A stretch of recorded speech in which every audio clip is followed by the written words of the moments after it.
भारतीय प्रबंधन संस्थान के निदेशक प्रोफेसर BS सहाय जी, श्री माता वैष्णो देवी विश्वविद्यालय के कुलपति प्रोफेसर प्रगति कुमार जी, राज्य निर्वाचन आयुक्त श्री शांत मनु जी, जम्मू कश्मीर के अतिरिक्त मुख्य सचिव वित्त श्री शैलेंद्र कुमार जी, श्री ब्रिजमोहन शर्मा जी, श्री आलोक कुमार जी, श्री सुजीत कुमार जी, जम्मू कश्मीर प्रशासन के सभी वरिष्ठ अधिकारी, विभिन्न शिक्षण संस्थाओं के आदरणीय प्राध्यापकगण, विद्यार्थी बहनों भाइयों तथा मित्रों, सर्वप्रथम मैं बिहार दिवस की आप सबको बहुत बहुत बधाई और शुभकामनाएं देता हूं और आपके माध्यम से बिहार के नागरिकों को भी उसे प्रेषित करता हूं। बिहार के बारे में अभी जो सांस्कृतिक प्रस्तुति हुई है उसने काफ़ी कुछ प्रकट किया है, बिहार के बारे में बताया है। ये सच है कि बिहार चंद्रगुप्त मौर्य और चाणक्य की भूमि है और जब भी भारत को अपने दुश्मनों से चुनौतियों का सामना करना पड़ा है, बिहार प्रदेश इस भारत के लिए ढाल बनकर खड़ा हुआ है। ये भी सच है कि प्राचीन भारत में आर्थिक, सांस्कृतिक और आध्यात्मिक इन तीनों का सबसे प्रमुख केंद्र भारत में बिहार ही था।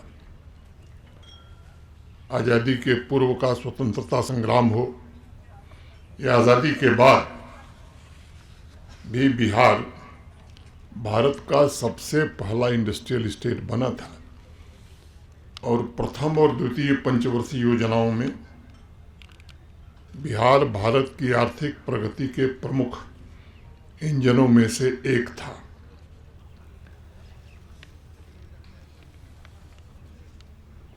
अनेक बातें आप सबके ध्यान में हैं। ये भी सच है कि जब देश के लोकतंत्र पर खतरा आया तब भी आज़ादी का जो दूसरा संघर्ष हुआ वो भी स्वर्गीय जयप्रकाश नारायण जी के नेतृत्व में बिहार से ही प्रारंभ हुआ। ये घटना आप में से कुछ लोगों को मालूम होगी, जो नौजवान विद्यार्थी हैं शायद नहीं जानते होंगे। अभी जो संचालन कर रही थी उन्होंने बताया कि 1912 में बंगाल से अलग होकर के बिहार राज्य बना था। जब देश आज़ाद हुआ तो भाषा के आधार पर राज्यों की मांग बहुत प्रबल हो गई और कई नए राज्य बने। देश का बिहार अकेला प्रदेश था जिसने अपनी विधानसभा में प्रस्ताव पारित किया और सर्वानुमति से प्रस्ताव पारित किया कि हम फिर से बंगाल का हिस्सा बनना चाहते हैं। तो देश की एकता और अखंडता के लिए बिहार का राजनीतिक नेतृत्व हो या बिहार के आम नागरिक हो, सदैव इनके लिए सर्वोपरि रहा है। और एक अकेला स्थान है, अभी छठ मैया का गीत हम सब सुन रहे थे, तो उगते सूर्य की पूजा तो हर जगह होती है, डूबते सूर्य की पूजा का रिवाज बिहार से ही प्रारंभ हुआ। ये भी मैं समझता हूँ कि देश को बिहार की ही देन है।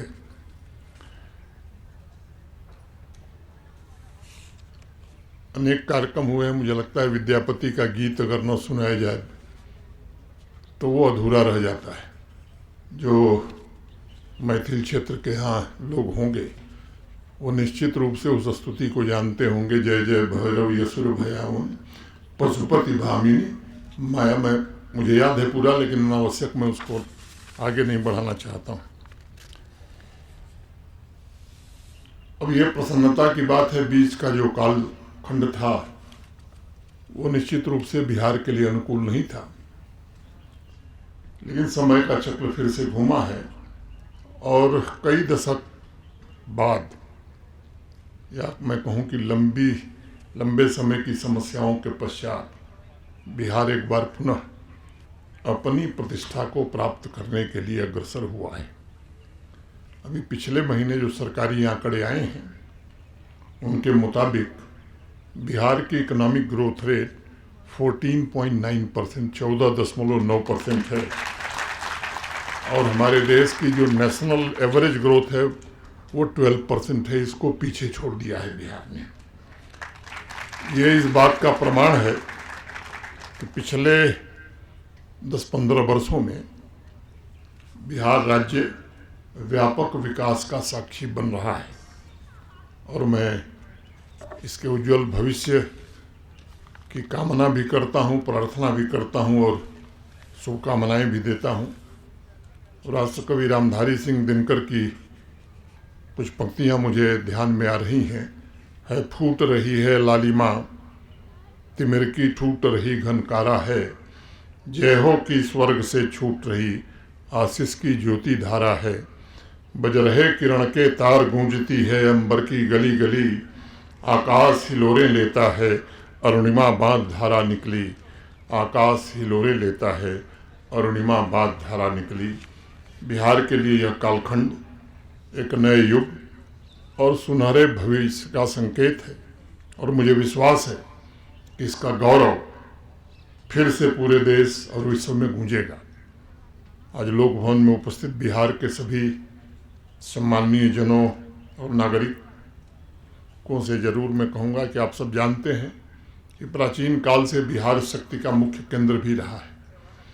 मगध साम्राज्य के मुख्य भाग के रूप में बिहार ने अपनी एक विशेष पहचान स्थापित की थी, और उस दौर में भारतवर्ष का सबसे समृद्ध और शिक्षित प्रदेश भी माना जाता था। मैं कह सकता हूं कि जीवन का शायद ही कोई ऐसा क्षेत्र होगा जहां अपने नवीन विचार और कर्म के मेल से बिहार वासियों ने अपनी छाप न छोड़ी हो। आध्यात्मिक क्षेत्र की चर्चा बिहार के बिना वास्तव में अधूरी है।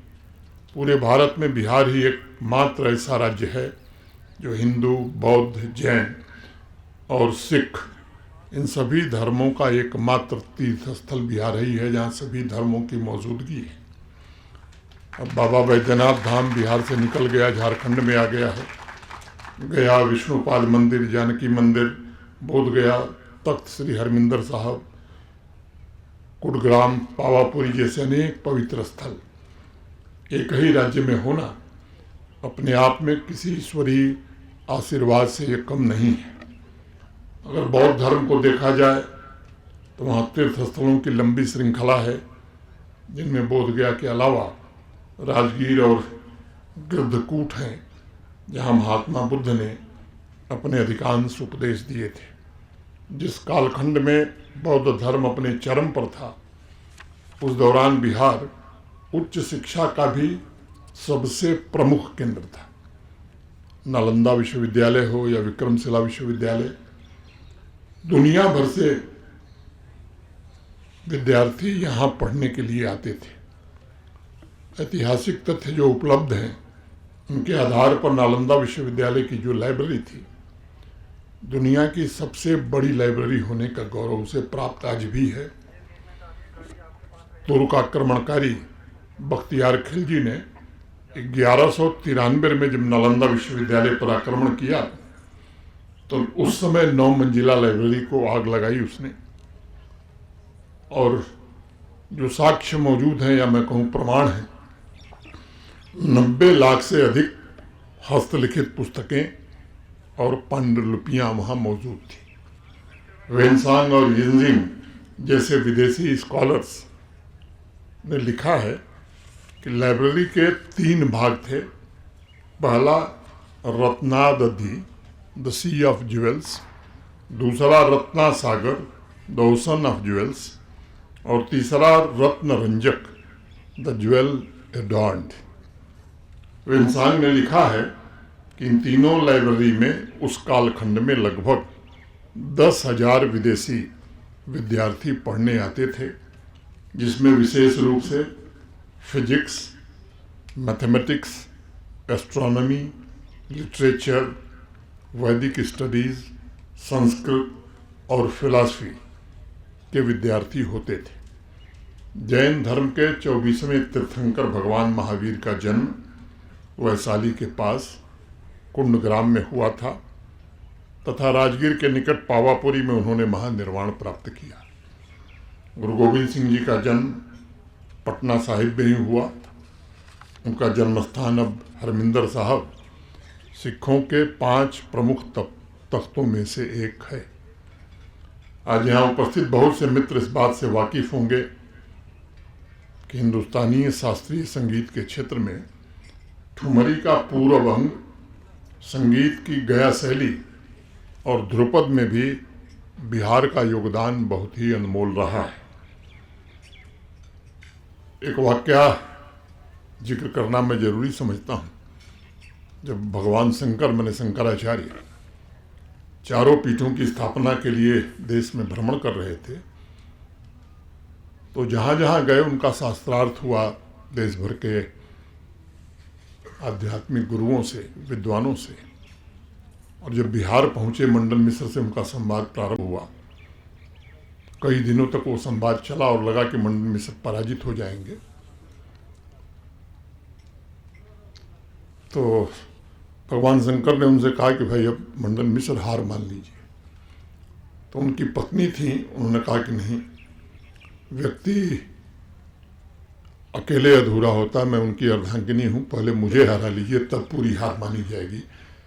और ये कहना शायद दुस्साहस होगा, लेकिन ये सच है। इतिहास में इसके कई प्रमाण मिलेंगे कि भगवान शंकर भी बिहार की धरती पर ही शास्त्रार्थ में पराजित हुए थे। चित्रकला की मधुबनी शैली पूरे विश्व में प्रसिद्ध है।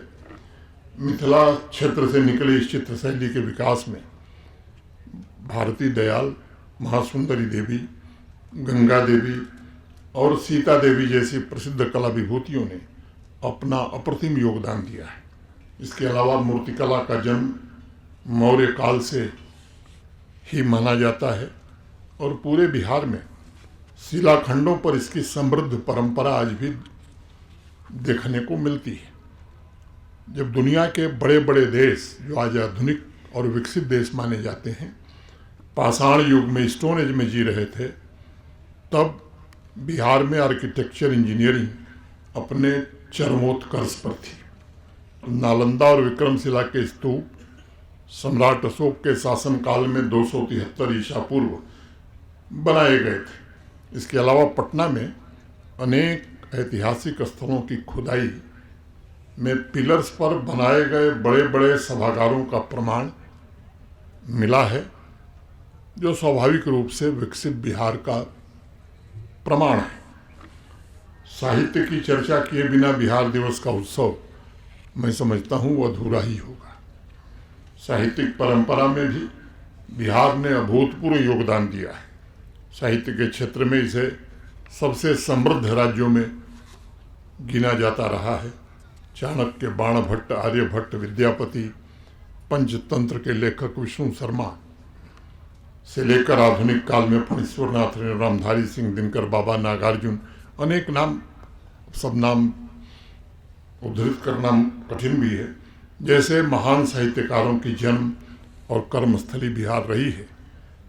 और भारत के स्वतंत्रता संग्राम और स्वतंत्र भारत के आधुनिक समाज के निर्माण में बिहार ने बहुत ही महत्वपूर्ण भूमिका निभाई है।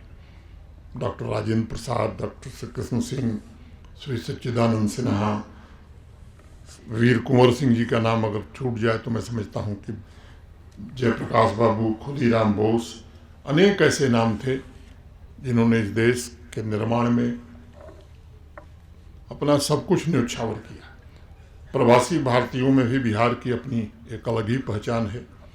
19वीं शताब्दी में बिहार से बहुत से लोगों को गिरमिटिया मजदूर के रूप में Fiji, Mauritius, Guyana, Suriname, Trinidad में प्रवास करना पड़ा और वो अपने साथ बिहार की कला भी वहाँ ले गए। आज भी इन देशों में जब आप जाएंगे तो बिहार की प्राचीन परंपरा के दर्शन अभी भी होते हैं। वहाँ से वह कला अन्य देशों तक भी पहुँची है। आज बिहार दिवस के अवसर पर मैं इस पवित्र भूमि के निरंतर विकास की कामना करता हूँ। नागार्जुन की चंद लाइनें मुझे ध्यान में आ रही हैं।